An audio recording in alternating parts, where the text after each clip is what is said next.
আসসালামু আলাইকুম রহমতুল্লাহ বরকাত।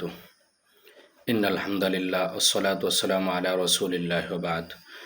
প্রিয় বন্ধুরা, আজকে গুরুত্বপূর্ণ একটি ভিডিও নিয়ে উপস্থিত হয়েছি। যদি কাহারও হঠাৎ করে প্রস্রাব বন্ধ হয়ে যায় তাহলে যে তদবিরটি প্রয়োগ করতে হবে সেটি হলো, এটা ইমার্জেন্সি একটি তদবির।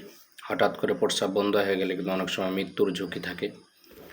তো এই জন্য যদি কাহারও ছোট বাচ্চাদের বিশেষ করে যদি প্রস্রাব বন্ধ হয়ে যায় তাহলে যে আমলটি করতে হবে সেটা হলো দুটি আয়াত ৭১ বার তিলাওয়াত করে এটা পানিতে ফুঁক দিয়ে যদি পান করে তাহলে সাথে সাথে প্রস্রাব চালু হয়ে যাবে ইনশাল্লাহ।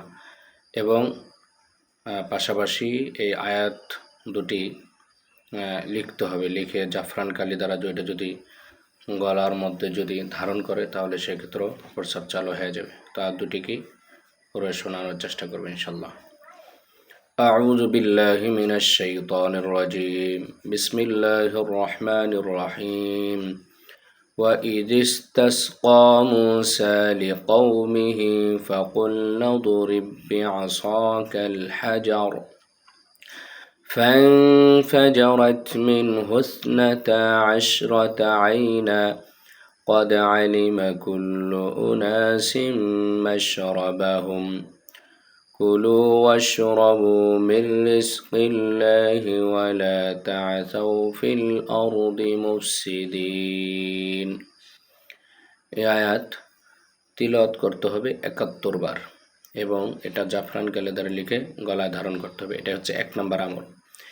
দ্বিতীয় নম্বর যে আমলটা সেটা হলো একটি আয়াত ১০১ বার পাঠ করে গোলাপ জলে ফুঁক দিয়ে ওই গোলাপ জল যদি পান করে তাহলে সেক্ষেত্রেও প্রস্রাব চালু হয়ে যাবে। এটা দ্বিতীয় নম্বর আমল।